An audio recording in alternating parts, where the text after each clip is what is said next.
Ah, bonjour, mon ami. Something different today. Box is too tall. There you go. Different perspectives on spirits. Don't say I never give you anything different. So, this is a French product. It's a type of brandy, and the reason why I got this one is because I bought, kind of on the spur of the moment, the M&S XO 5-year-old brandy from Marks and Spencer's M&S supermarket here in the UK, and I was really disappointed with it. I really didn't think it was good. I didn't really enjoy it, and I don't even think it's worth the £18 that I paid for it. So I wanted to cover something that showcases the better side of brandy, and I chose this one because it is, there you go, you can hit pause if you want to. It is one of the more affordable quality brandies that isn't a flat 40% ABV, because ABV really matters to me. I don't like weak, watery spirits. I don't want to look too hard for the flavours. I want them to come to me. I want an intense experience. I don't want something that's watery where you have to take big gulps to get the proper flavours, because ABV is flavour. And obviously I decided to dress in a semi-appropriate outfit for the French spirit review. My apologies, I didn't have a bicycle and a string of onions to hand. Anyway, this spirit, and I'm only going to say it once because I'm going to absolutely butcher the pronunciation, but this is it's an Armagnac, and it's from a company called Darroze, and this is Darroze Les Grands Assemblages, and it comes in at 43%, and it's a Bas Armagnac. So Bas Armagnac is a subdivision of Armagnac, and Armagnac itself is a subcategory of brandy. It has to be made in the Armagnac region of France. I won't go into it too in depth, but basically, like cognac, Armagnac is mostly a geographical subcategory of brandy. They're all essentially distilled grape spirits. Brandy is to wine as whiskey is to beer, kind of. One of the big differences between Armagnac and cognac is that cognac tends to be pot distilled, whereas a lot of Armagnac is distilled in column stills. It's considered more of a kind of raw, rustic spirit, and one of the really good things about Armagnac is that a lot of, I'm not even going to call them companies, but a lot of producers of Armagnac, they tend to be much more small scale, whereas cognac, it has to be said, the cognac world is really dominated by the same big 4 or 5 names that dominate the Scotch industry. So one good thing about Armagnac, it is much easier to find a smaller scale production that hopefully offers you a little bit of a better presentation. And I mentioned the dreaded 40%. A lot of cognac, a hell of a lot of cognac, and Armagnac as well, does come in at really low ABVs, which is really disappointing. It is for me, at least. This one comes in a little bit higher at 43%. It also has an 8-year-old age statement, which is really nice. And this one here, it cost me £55. I think it's a little bit higher now. It's gone up £3 or £4 since I've had this one. To be fair to Darroze, you can get much older stuff from them, including a 20-year-old age statement for £90, which compared to Scotch whisky seems almost reasonable. Hurts to say that, but it's true. They also have a 60 That's right, 60-year-old age statement version for about £400, which again, it hurts me to say this, but compared to Scotch, that's incredibly affordable. I'm not even going to guess how much you have to pay for the cheapest 60-year-old whiskey at the moment, but it's probably more than some people's houses are worth. But the real shame is, and one of the biggest reasons why I didn't go for, in particular, that 20-year-old Armagnac, is that a lot of these Armagnacs with the higher age statements, they're still well below 46% in terms of ABV. So I decided to go for this one, and I'd recommend that you do the same. This is one of the more affordable quality brandies that you can get out there. And I would suggest that you start, if you're considering brandy and Armagnac, start off with this one. It's a good one to start with. See if you like it and venture up the price ladder if you think it's for you. So let's get some in the glass. See what it's like. It is, interestingly, a cork stopper. Because being a non-Scotch, you never know. Because outside of Scotch whisky, some people are actually innovating. But not Darroze. 8-year-old. Les Grands Assemblages. I said I'd only say that once. I'm going to stop punishing your ears now for anyone that can speak French. Ooh, different. Different's always good.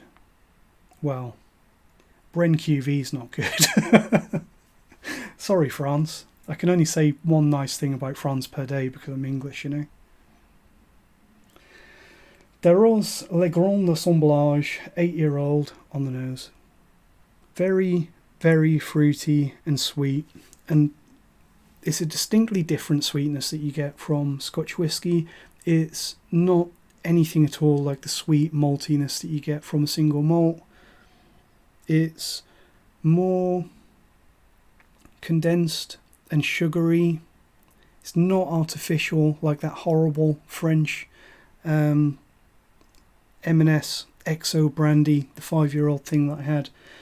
That was crap. It's not like that at all, but it is a very different sweetness. Very focused, sugary, syrupy, multifaceted sweetness. Fresh cherries, prunes, getting a little bit of a note of like rose hip sweets, if you've had those. Rhubarb, overripe sugary figs, almonds, sweet and creamy. Actually surprisingly flavourful and full-bodied for just 43%. There's a distinct creaminess in there though, along with the sweetness. A little bit of a almost caramel, a little bit of a Werther's Original creamy confectionery note. But really it's all about the grape in this one. Lots of syrupy, sugary grape notes, which you would probably expect. So let's see how it tastes.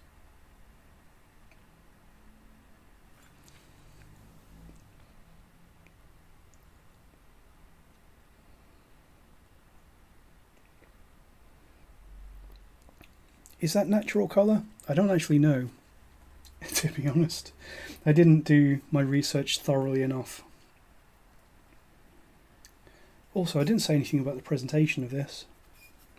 I think if that was a whiskey bottle, I would probably hate it. But for what it is, I think it's kind of par for the course for a brandy, isn't it? It looks like brandy. And I like the minimalist two-tone sort of orangey brown and black label. I like that. It's got a massive punt in the bottom. If you didn't know, that is called a punt, aka making it look like you're getting more spirits than you actually are. But it is a 700ml bottle. At least it's not a 500 or anything.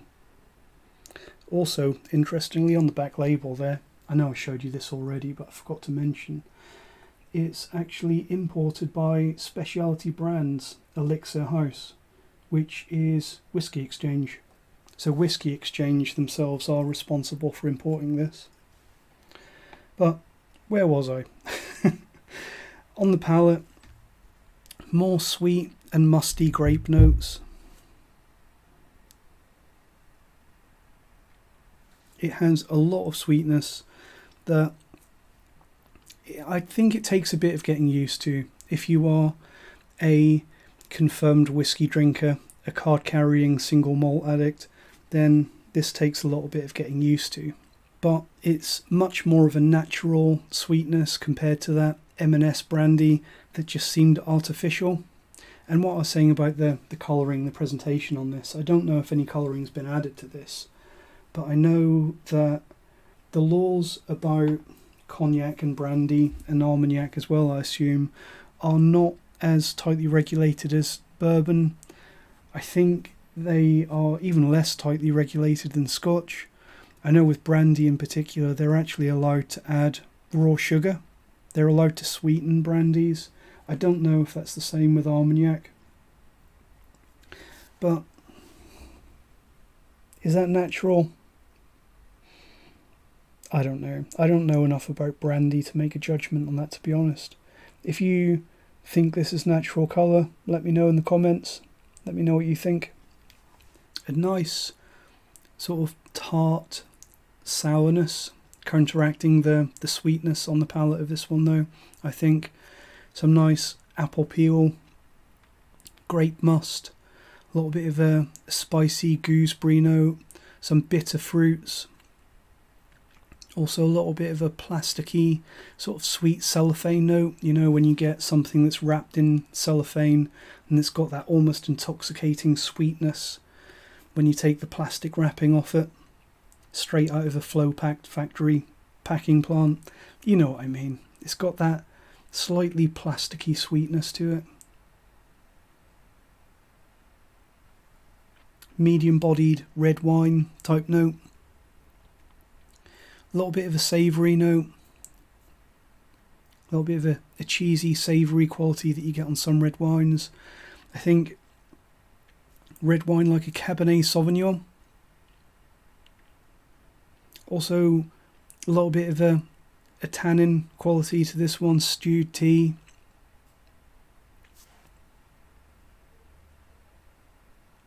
All of those French people that spend their life's efforts making this stuff would be horrified to hear me say this, but a little bit of a Dr. Pepper note. Kind of cherries and almonds and sugary syrupiness. Dr. Pepper, you know what I mean. A little bit of a salty licorice note as well, faintly chalky, and a slight buttery sweetness. Again, that Werther's original note coming back. As for the finish, quite long, longer than you'd expect for anything that's at 43%, sweet and creamy with a lingering aftertaste of fresh cherries. So, pretty good. So, I'm going to be perfectly honest. When I bought this, my only hope, my kind of qualifying level to not be disappointed with this, was that I wanted it to just be better than that M&S brandy that I had. But really it's far exceeded that. It's far better than good.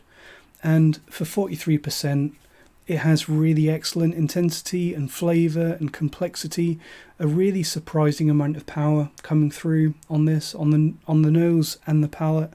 I think this is an excellent, if slightly expensive, introduction to quality brandy. If you are considering getting into brandy, I would really recommend getting a bottle of this. It's under £60, which I know is not cheap, but I think this is one of the cheaper ways to get into the good stuff. Forget your Courvoisier VSOP, forget all of those. Definitely forget your M&S XO brandy. This is probably the kind of thing that you need to be starting with. What would I recommend this to for people that like other things? Perhaps something like a Glenmorangie La Santa. There's a little bit of a crossover there, I think. Also, kind of unsurprisingly, I think it has a little bit of a wine-finished whiskey sort of thing going on with it. I think that if you like red wine-finished whiskey, this will probably interest you. In my opinion, it's probably better than most. And if you like those notes that you get from Glenmorangie La Santa, this is probably something that would appeal to you as well. Infinitely better than that M&S XO brandy though. Balanced, fairly complex, very intense. I think this is one of the better young Armagnacs that I've had. If I had to come up with any single criticism about this, it would probably be a slight lack of complexity on the palate. But really, we're getting far more than we have any right to expect out of a 43% borderline entry-level product. The problem with this, though, that I feel, is that with Armagnac in general, I think that the days of crazy value do seem to be over. About the time when kind of like your 18-year-old whiskies, like your Highland Park 18, your Lafroig 18, which is gone completely now, and probably Bunnahabhain 18, when all of those started to cross over the £100 price mark, a lot of people kind of reacted to that. I seem to remember, and a lot of people were saying that brandy and cognac and Armagnac are kind of the new value for money spirit for those in the know. And I think back then, sort of 10 plus years ago, it was probably true. You could get 20 or 30-year-old spirit for not very much money, probably similar price to what I paid for this, kind of £50 to £60. But that's really not the case anymore. I think that Armagnac is probably still a little cheaper than whiskey for the really old stuff. But if, like me, you're looking for something with decent age and ABV under the £100 price mark, I think that Armagnac and cognac is starting to get more difficult. This one that I'm looking at today, I do think that it's priced sensibly enough that I don't have a problem with buying it. I feel like I've had my money's worth from buying it, but I don't think that you get any more than what you pay for, and sad as all, this is probably one of the most affordable Armagnacs that are left, because a lot of Armagnacs these days that are over that 40% ABV are the best part of £100 now. So by all means try this. I think it's a wonderful one to try as something different, but if you do like this, I really don't think, it doesn't seem like there's much else to try without going up the price brackets at the moment. And for me personally, that means that Armagnac, along with cognac and quality brandy in general, for me, is going to remain a very occasional extravagant treat rather than a staple purchase, in the way that rum really offers some really good value if you know what you're looking for at the moment. I think that with brandy, you really struggle to get that. Absolutely 100% worth giving a try for anyone that's looking to expand their horizons though. So thanks for coming on this little malternatives odyssey with me. Let me know what you think of brandy and cognac and Armagnac and yakety yak and all of those things that you've tried. If you know any that you think are really good value, definitely let me know. Thanks for watching, and cheers.